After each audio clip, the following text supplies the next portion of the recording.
let me tell you something, brother. When I'm working on my 24-inch pythons, dude, I'm listening to Let's Find Out with Diego. Train, say your prayers, and listen to Let's Find Out with Diego. Ooh, what you gonna do, brother, when Let's Find Out with Diego runs wild on you? Are you curious about the unknown, the unexplainable? Do you find yourself intrigued by the mysterious and paranormal side of our world? Join us on an adventure into the world of inexplicable discoveries and investigations that may someday give us the final answer as to what may be behind the veil of reality. The borders of space and time have opened once again, and transmitting from the mountains of West Virginia, it's time once again for Let's Find Out with Diego. The universe is waiting for you.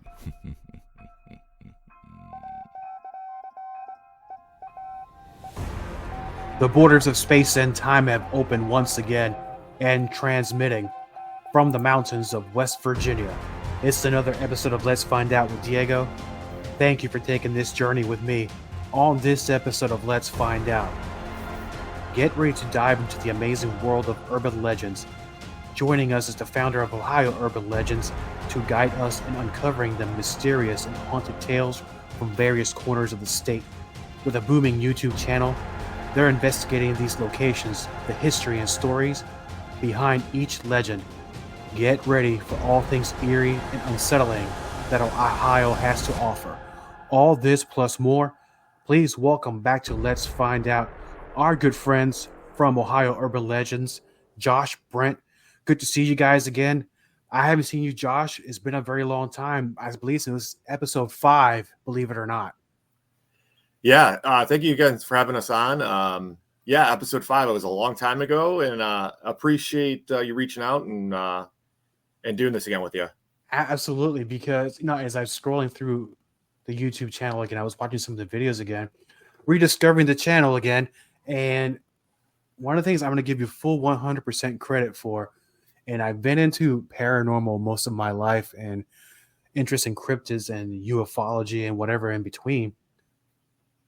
But as I said, I'm going to give you 100% credit for helping me discover the whole story of the melon heads, because I know nothing about it till I started talking to you, actually.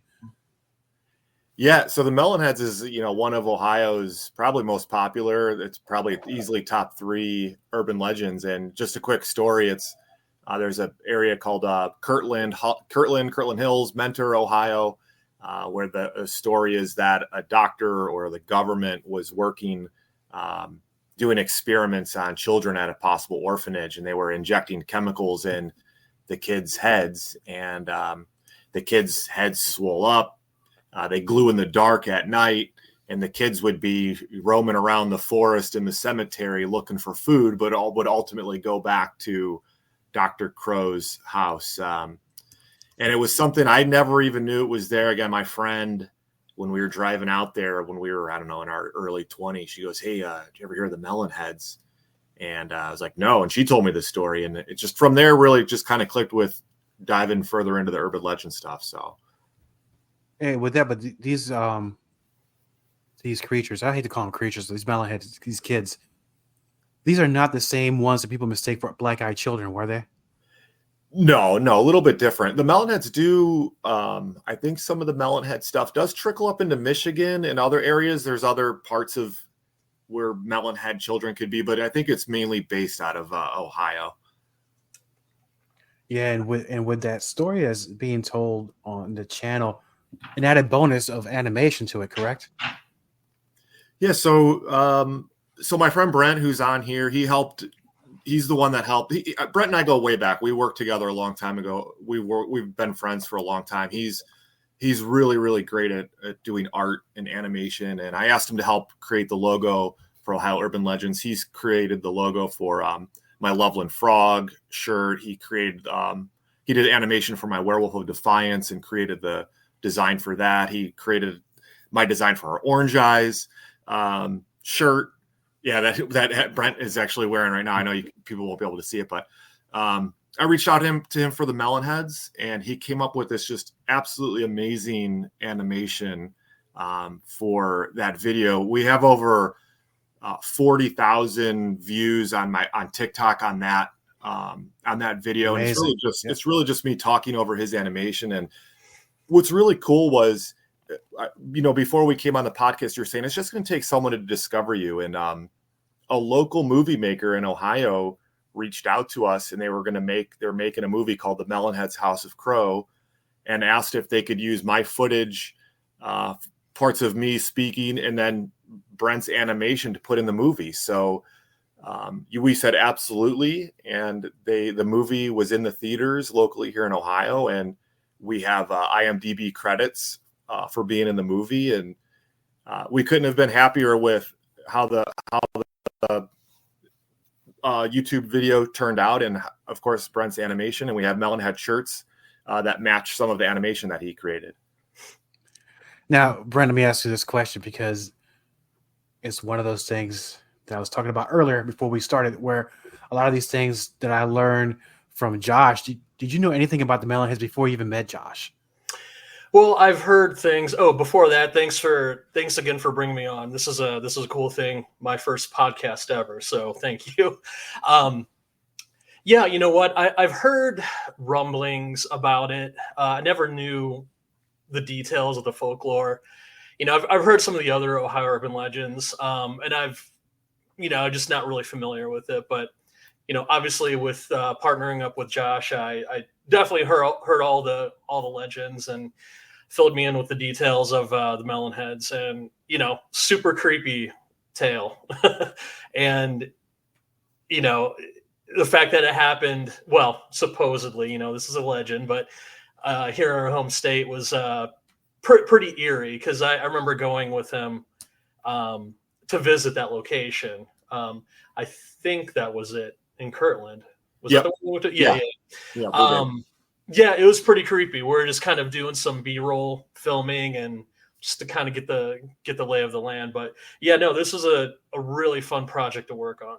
I remember submitting just some of the conceptual sketches to Josh and kind of telling him where my head was at as far as what we could do with it, just to kind of get the timing worked out.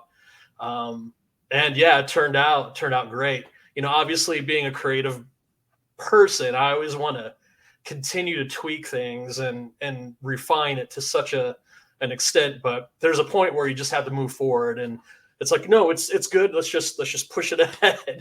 So I have to tell myself that constantly. But yeah, no, I think, yeah, it was one of the probably coolest things I've worked on. No, it's an amazing animation to the story. I think it adds a lot more layers to the storytelling. And well, we might not cover this, but anyway, how did this all happen with the movie? Because it seems, and I was going to contact you, but I know you guys were very, very busy during that time while the movie was, I guess, either being finalized or promoted. How did the stars align? How did this happen? Exactly. They just reached out to me. They just shot us an email, but the whole idea behind the urban legend page was I wanted to put animation to it and artwork to it. With, you're listening to this story, and it gets kind of boring to just listen to somebody tell a story and try to create images in their head. And I was just like, well, why not put some animation to it, make it a little bit more interesting, more of a storytelling.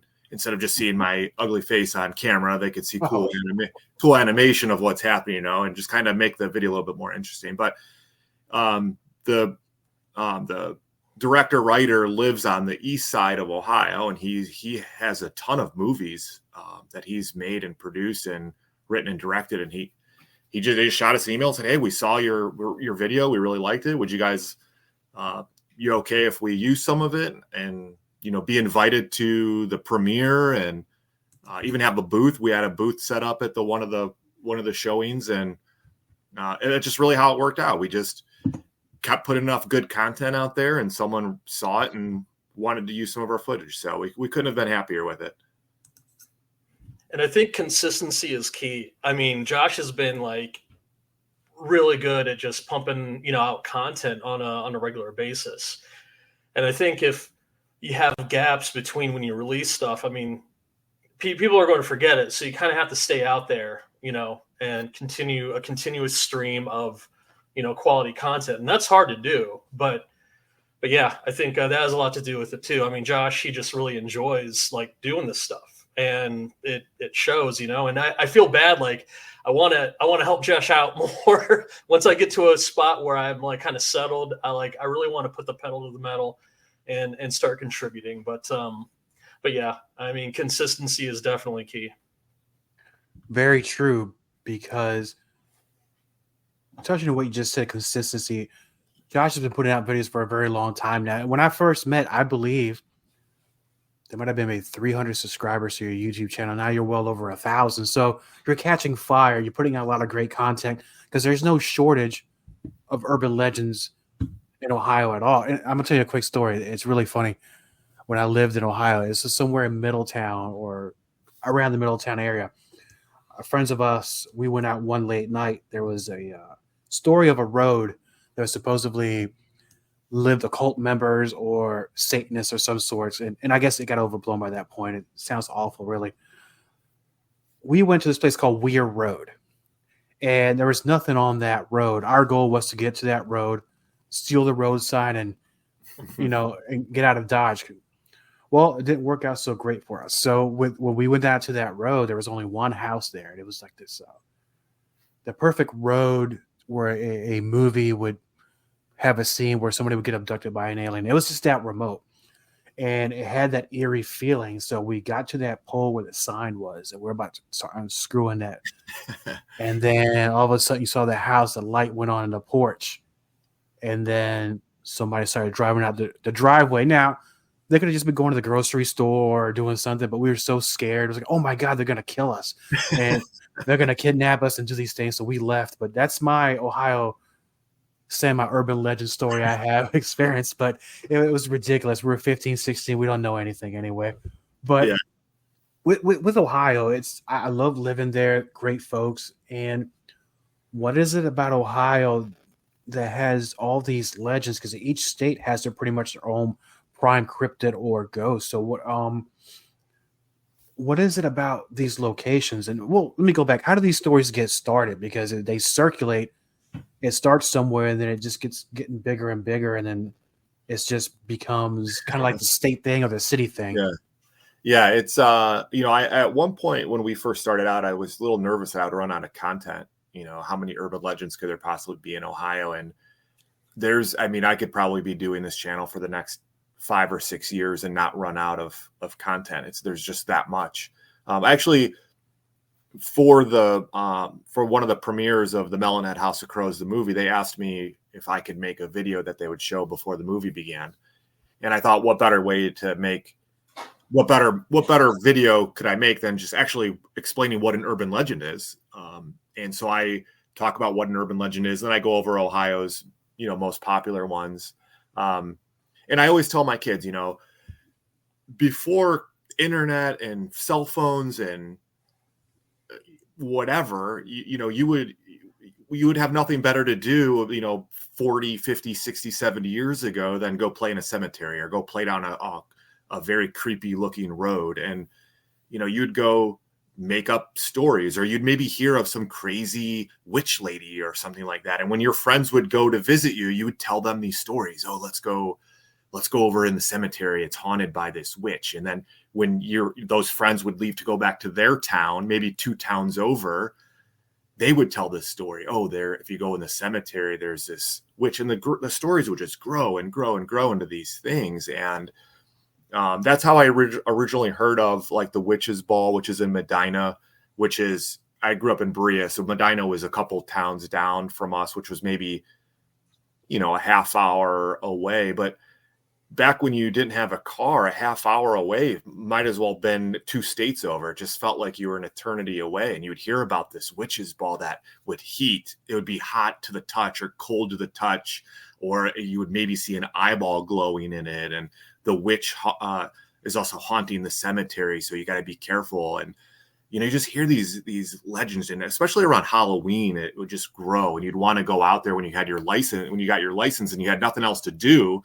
You'd go driving and exploring these areas. And And just the stories alone, just like the Melonheads in Kirtland, the main road is Wisner Road or Wisner Road out there. And it's just a creepy feeling, even if the urban legend isn't true or there's nothing true about it. Just the eeriness of the road is creepy enough, Or I did a video called it's like what you were saying with Weir Road. There's a Holcomb Road in Ohio. It's haunted Holcomb Road, and it's just a very short, maybe mile and a half of stretch of road, and even if that, and just driving on it, it just gives you the spooks that there's just something about it. And it's just the lure of these urban legends just kind of make you a little bit uneasy at times, just kind of even just in exploring them. And I can't remember if I said this in the one story, but I went out to Gore Orphanage, which I think is Ohio's biggest urban legend. I went out there by myself, and it's a park, and I was walking around. It was the wintertime. There's maybe a couple inches of snow, and I was just walking around trying to explore it all by myself. And man, I was terrified, to be honest. I left. I would just had the hair standing up in the back of my head. I felt uncomfortable, uneasy, and it could have just been me, my brain playing tricks. But it's just those kind of stories and that kind of stuff is just awesome. And Ohio just had, I don't know what is with Ohio. Every time I post a new video on TikTok or something, someone's always replying only in Ohio, or, of course it's Ohio or something like that. But we're lucky enough to have all of them. So. And when you go on these locations, Brett, are you going there too? Are you shooting B-roll, both of you? I've been on a couple locations. There was one that we wanted to kind of take a hike to find out. I think it was, Josh, what was that area we went to where we saw the hill? It was like kind of concealed, the grave site. Oh, yes. Was that the Witches Hill? Might have been Yeah, I can't remember. But I've been only on like really a couple. But there was a couple I went on. It was pretty sweet. Again, like kind of what Josh said, you just get this kind of eerie feeling. Even the most rational mind, your mind's gonna play tricks on you, and it's gonna kind of freak you out a little bit. But Brian, yeah. It was the Seventh Barn. Okay, yeah, the seventh. That was one of them too. Yeah, Seventh Barn, that one kind of concealed hill, and then the Melonheads. So yeah, about 3 treks I've been on. Yeah, and then Brent. Oh, we also we did visit. We found the abandoned cemetery. So there was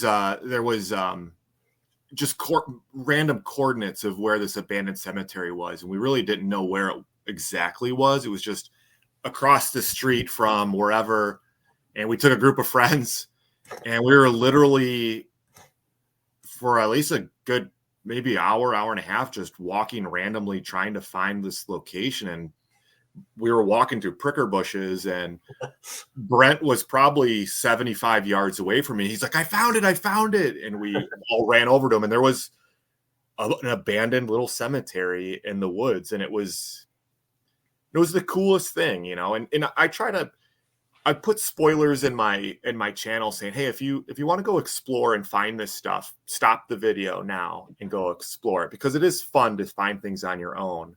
But if you want to know exactly where it is, I'll usually put that information in the channel. But it's fun to go explore and find these things. And when you find these forgotten cemeteries, and I understand a lot of these are on private property, do you tell anybody? Is there a local government you tell, or do you leave them as is and just don't tell too many people, because you don't want people just going in there and I guess disrespecting the land or some sort like that? Yeah. I don't go on any private property. If it says no trespassing, I won't go on it. At the end of every single one of my videos, I tell people to respect their surroundings, respect, private property, no trespassing signs. So it doesn't get ruined, for other people, and that we can just really enjoy these urban legends for years and years, and that they don't get destroyed or ruined, and we don't get to do them anymore. So. And when you go to these locations, do you both handle it? Because I know Josh, you has some experience in paranormal investigations as well. Do you do like a two for the price of one, like a bonus thing? You go there, do you bring your equipment, or are you just there to do the research and report kind of deal? I did. Well, I used to. I used to do more paranormal with my cousin and her husband. We just kind of put that on the back burner.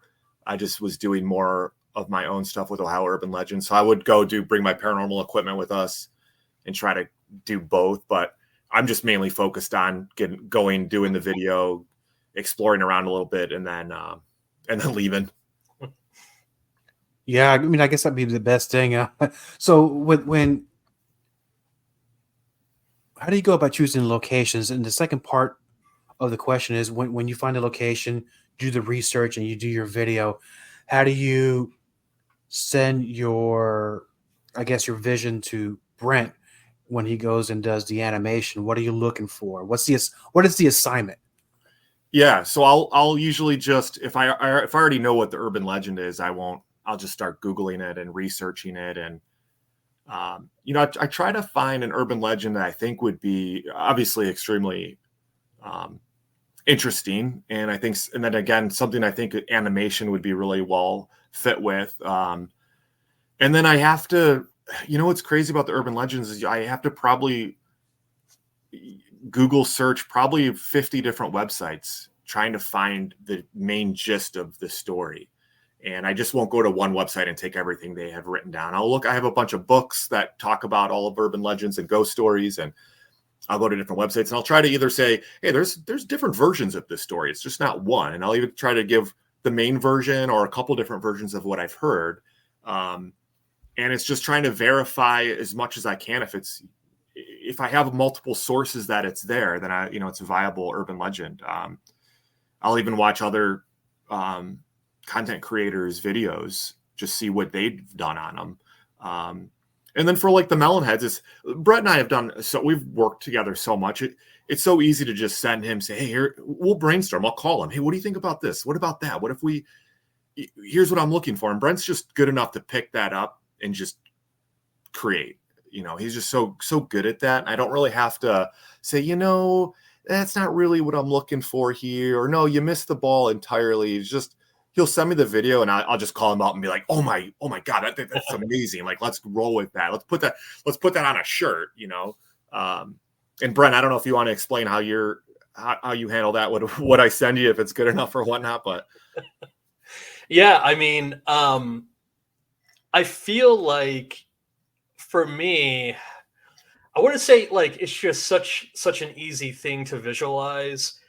I mean, it's easy because of the fact that I'm like into this kind of thing. I mean, it's always easier to design or illustrate or whatever on a project that you like, that you're actually into, obviously with doing like work, day-to-day grind, you're being creative, but it's just not the same because it can get pretty redundant. But there's so much variety in these urban legends. Plus, I mean, just the fact that they're creepy. I'm a horror movie fan myself, so I use a lot of inspiration to try to craft these little tales and get the most out of like 5 minutes to like really make an impact. And that really drives a lot of the creative decisions, like for the Melonheads. I wanted to make them not so much like ghouls, but have them kind of rooted enough in reality and just kind of accentuate some of the other features. And when it comes to like some of the frames and the animation, like I kind of wanted to bring out the creepiness of the doctor as well, because he's obviously a psycho for doing this kind of thing, so the legend says anyways. But yeah, I don't know. I have a lot of inspiration to work with, and making this stuff. What was it? The Wolfman? I forgot the name of that legend. Josh. Yeah, the Werewolf of Defiance. Werewolf, yeah. So, I think some artists are going to get a little annoyed when I say this, but I won't give it all away. But there was a mix of leveraging some AI in creating some of the backdrops, just because I I wanted to create the Wolfman myself because I felt like that needed an artist touch. But to have to do some of the heavy lifting as far as the environment, AI really really helped a lot with that. Just because drawing backgrounds, it can be a very difficult task, especially if you're trying to push something out to like production. It's very time consuming. And it's just something that, just a little what do you call it? Shortcut that I use to, kind of get this thing done. But, as far as the Wolfman though, that's all me.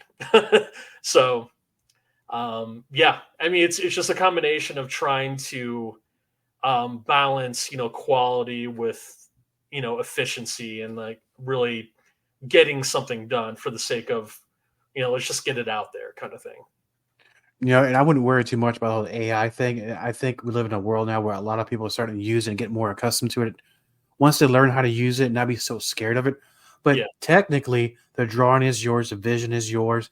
And a lot of it also, at least for me, time and budget dictate what I can and can't do. Mm-hmm. So it's okay. I mean, it's beautiful work. It's not over the top, because I know you're into horror movies, because there can be some animations that can be not family friendly. Right. But I think at this point it's a good taste in what you're doing. So I don't think it's over the top, and I think it helps the story in itself be more inviting for more people to watch the video and learn from the video.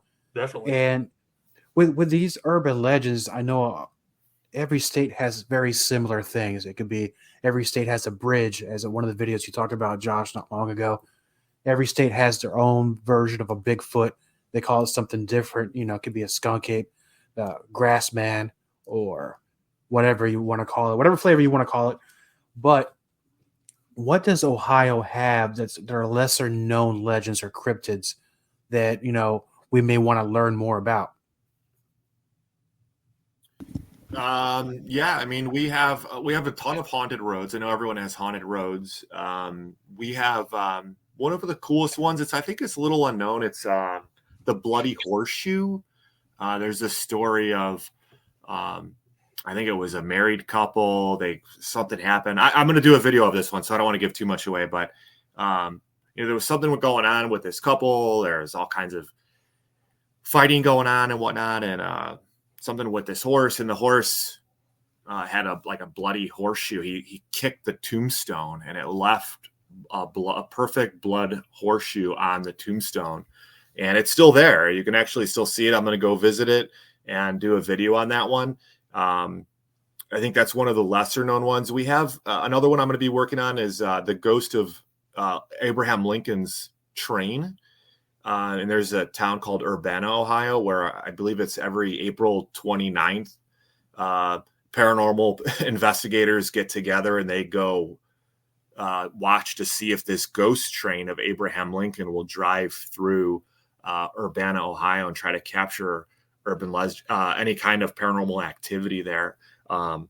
Those are two off the top of my head. I know we have there's a couple tombstones in Belmont County. One is called, I believe it's called like the Chair, where it's a tombstone in a cemetery where it has some weird literature, weird writing on it. But a lot of people say if you sit in the chair for ever so long, you might die in 7 minutes, 7 months, or 7 years. And and that's Belmont County has all kinds of urban legends. The other one is in Salem Cemetery, which I just did a real quick video on. Is Louisa Fox, unfortunately, this is a true story, was murdered, and her ghost allegedly haunts the cemetery. But the cemetery itself has some urban legends where if you completely walk around the cemetery 2 or 3 times, you will turn invisible. So it's a really big cemetery, and it's kind of on a hill, and it's really hard to kind of walk around. And I was there, but we did not walk around to become invisible. But those are some different ones that I don't think any other state would have. And again, we have people have written 7 or 8 books of all of the different things in Ohio. It's just crazy how many there are. Ohio, will fool you. Ohio's a pretty big state. It's just like over here in West Virginia. It looks kind of small on the map, but no, it could take you 5 hours just to get to one town way across state. It's really it's amazing. I mean, our state here is full of stories and cryptids, just like in Ohio.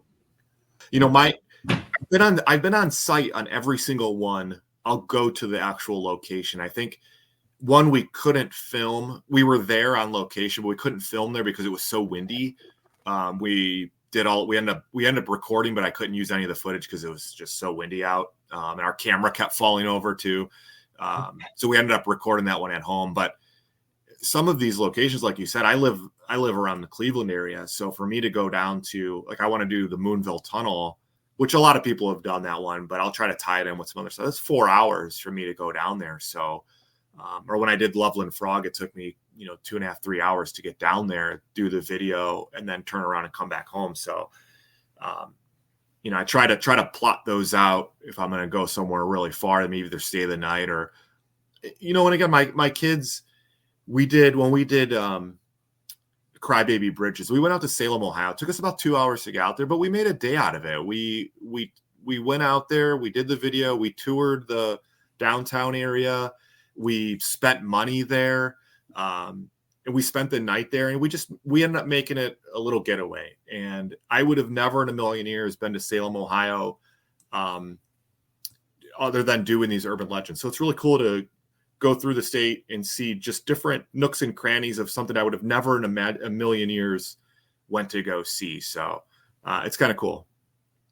And, talking about locations, there are certain locations a lot of people go to that are very well known or lesser known. And I'll start with you, Brent. Are there locations that you will not go? Barring, I know the woods with the bears and raccoons and crazy animals, you can fall and hit a gopher hole, break your ankle, things like that. Barring that kind of stuff, are there locations that you won't go?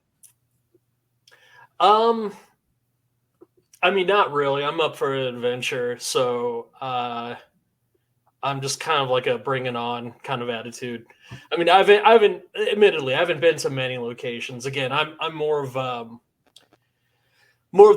I guess, the creative, person behind like some of the videos we did. So I haven't really gotten too involved with like, these kind of investigations or whatever. It's not to say that, I wouldn't be willing to, go on more, because something I definitely would like to do. I just haven't had the opportunity really. But that said, I mean, heck yeah, I would go wherever. I'm up for that kind of adventure. So nothing is off limits in my head. But I'll probably regret saying that someday. Hey, you say that now. Wait till Josh takes you to a penitentiary somewhere and you wind up in a cellar. How about you, Josh? I know you've been to a lot of places and you've had some experiences in some of these locations. Are there ones that you probably won't go back to? I don't think so. At least during the day, I'll go pretty much anywhere. Obviously, some of them at night might be a little creepy. Investigating some of the locations at night, and especially in a cemetery, is obviously super creepy. But no, I'll go wherever and anywhere. I think I told you on the one we was in the Ashland, and I was by myself again. And it was a haunted tunnel in Ashland, and I could have swore I heard something breathing down my neck. It was like, and I left. I got in the car, locked the doors. I was like, all right, I'm done. I'm out of here. But I've since been back, and I'll go anywhere. No, I know you do, because you've been in places I never heard of, which is probably, I think that's the beauty of Ohio urban legends, because you bring into light a lot of the lesser known locations. And I think that's great for those that are really into investigating and gaining knowledge. So yeah, and you know what? Yeah. Especially when COVID hit, when there was nothing else to do, that's really kind of when we started too. Me and my kids had nowhere to go, but go and explore around, and you had to be outdoors. And there's a local, or there's a Facebook page. It's called, I think it's called like Abandoned Ohio or something like that. And there used to be only 2,000 followers on the page. And I think there are over 200,000 people follow the page now, because there was nothing to do and people were looking for fun stuff. And people just like exploring abandoned stuff or just haunted locations. And they're just, the interests have just spiked over the years. So, you know, if my video gets only 100 views on it, that's cool. It's still going to be, I'm building a library of videos. If people get interested, it's there for them to look at and go explore themselves. And out of all the videos that you've done, and I can guess of one of them that gotten a lot of feedback, which has been the one that's been the best received, the one that's got the most feedback from? Gore Orphanage, my Gore Orphanage video. It has the most views. Again, I think it's Ohio's most popular one. There's just so much to that one. There's been a couple movies made of it. It's in a location that it's accessible. It's open to the public, except that the one area kind of leads to someone's private property, but you could still get into the lower part of it. And there's still, what's really cool about Gore Orphanage is, so the Gore Orphanage, and there was also Swift Mansion, which is where the orphanage was. And some of the legend kind of crosses over because Swift Mansion had its own haunted paranormal stuff going on with that. And then the whole Gore Orphanage thing. And the stories kind of intertwine, but there are still remnants of the mansion there that you can explore and walk around and actually see. So not only are you exploring in the woods this urban legend, but there's the remnants of the mansion. It's on the ground. You're walking through history of it. So it kind of brings another spooky vibe to your experience. So, and then, you know, a lot of teenagers, they spray paint the trees, do not enter, 666, the, pentagrams, and, don't go this way. So, you're walking through, you're seeing all that. It's just, I don't know, it brings more. It's like you're walking through a haunted house. I mean, it really is the feeling of some of these urban legends. Yeah, now it says don't go here. I'm going to go there now just because they say don't go. I'm going to go. Okay, what they're around the trees. Yeah, absolutely. I'll tell you this. I did want to bring up the Chippewa Lake. What was it there? They had a small kind of like amusement park in Chippewa Lake, and I dated a girl for a little bit, and she lived like on Chippewa Lake, but kind of away from this one particular location. It's this dilapidated, obviously it's been out of business for years. I can't remember exactly when, but it's this, the small amusement park that was on Chippewa Lake. And if you go online, you'll see a bunch of pictures of it, of like just this rundown equipment and everything they could ever want in a horror movie. And I think they have made a couple of horror movies about it. But that is actually one place I do remember going to because I was so curious. How could you not? I was like down the road from this location when I would visit my girlfriend. So it's like, I want to go check this out. So, but obviously, they have the gates closed. It's locked up. So you can't really see that much. But what was just as creepy. So I guess they built this like this little plot of like houses that they were actually like to rent when you would take your family there or something. It was just like for like little like motels and whatnot. But they turned it into like like a residence. So, but the locals, they refer to it as Bug City, which I'm guessing just because of the plethora of bugs that are flying around that little location and the fact that it's on the lake. So you're able to like kind of drive around this circle of houses. They're just like very small and just, they're a little creepy look, no disrespect to the people that live there, obviously, but that's just another component that adds to the WTF-ness of of the Chippewa Lake amusement park. Yeah, and I've explored around there too.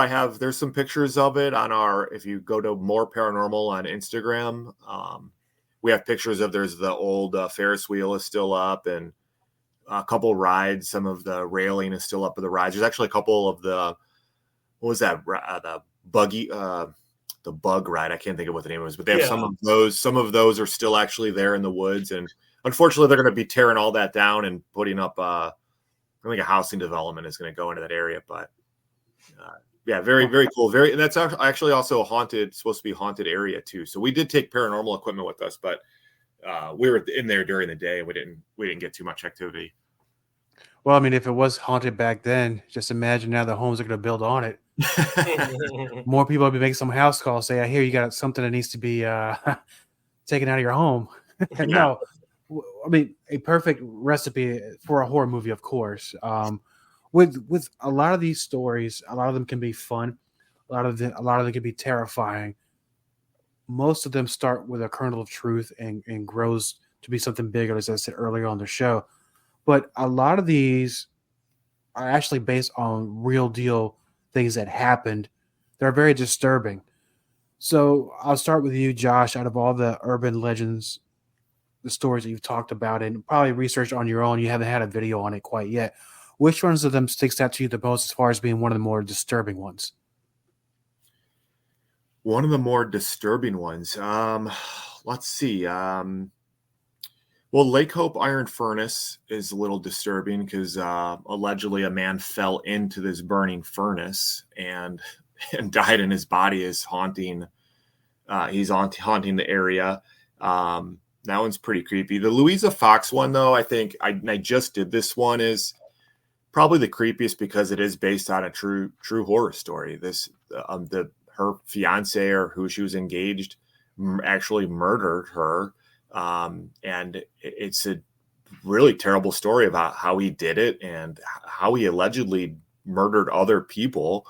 And he didn't care.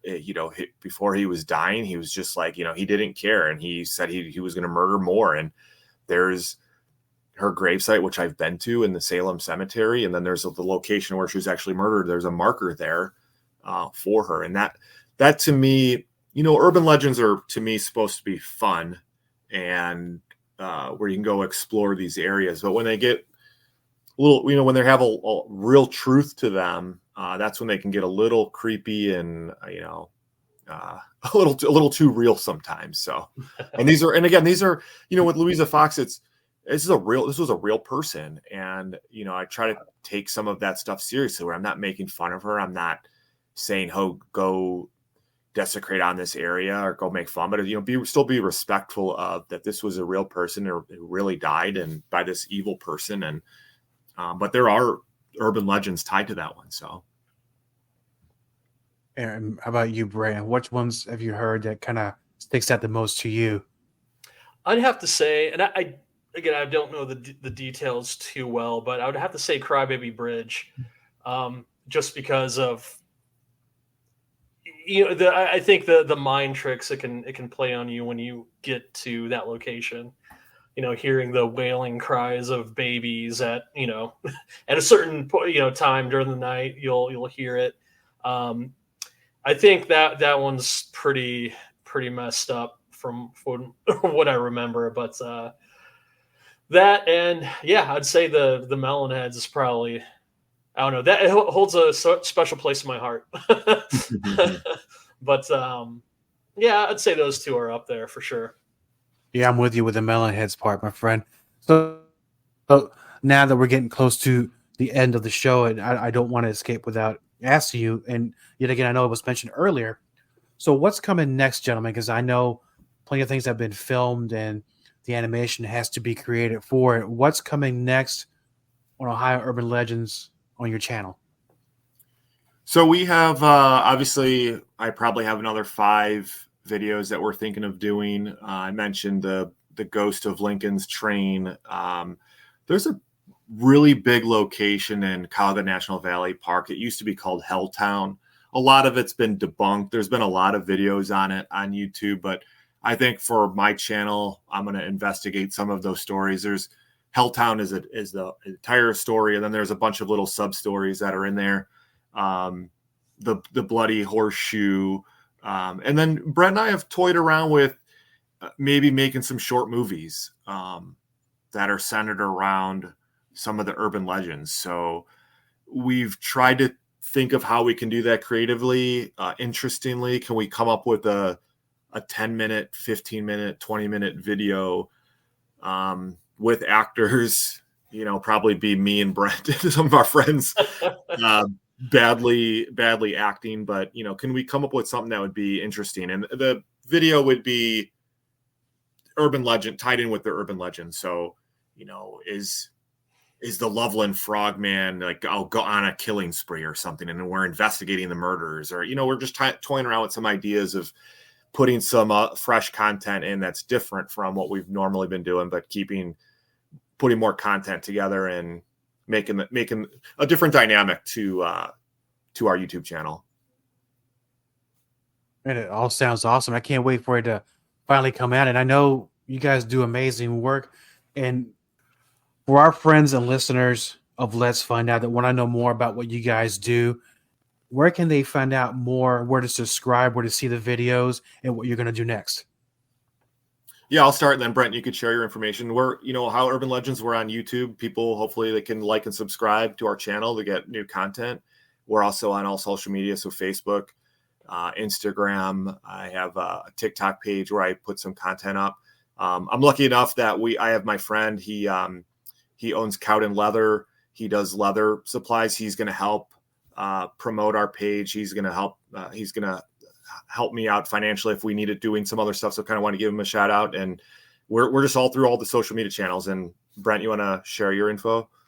Yeah, look for the Ohio Urban Legends logo, because I think there are like other channels out there that do like similar stuff. But yeah, if you search like Ohio Urban Legends, look for that logo, and that's us. So yeah, I have an Instagram, b.pots.art,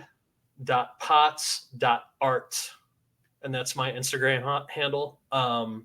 It's my sketchbook, online sketchbook, basically. I haven't contributed it to, for a minute. So that's one of the things I want to get back into is just doing my sketchbook uploads, and you'll see some of the content that we used for Ohio Urban Legends. And also there is a random one of me walking my cat. So yeah, there you go. Well, I'm going to get on that here after we get off the show, man. Walking the cats has to be very challenging, but you really never know, right? But gentlemen, it's been a real pleasure to have you on the show again. And Josh I'd like to say thanks for your continued support of the show and for being one of very, very, very early guests back from episode 5, as I mentioned earlier. So I really appreciate your help and support. And I would love to bring you guys back next year, because I know we're going to have a whole lot more stuff to talk about. Yeah, man, appreciate it. And yeah, you're doing awesome work, man. I loved it. I love in this community. One, everyone's so close, but then I also like how supportive the community is, helping each other out and helping promote each other. And I can honestly say you're a friend of mine, and appreciate all the work you do in the community and getting to know you over the past year or so. Yeah, thanks, Diego. I really appreciate bringing me on board too. This was a lot of fun. Thank you, gentlemen. This has been another excellent episode of Let's Find Out with Diego. Please check us out on all our social media pages, as well as on YouTube and Rumble. Like, share, and subscribe. Also, Let's Find Out is on KGRA Digital Broadcasting. Catch the show on Saturdays at 2 a.m. For more information, please visit KGRADB.com. That's KGRADB.com. Together, we will get one step closer to finding out. Thank you for taking this journey with me. Until next time, my friends. Let's find out with Diego, the power of Diego Mania.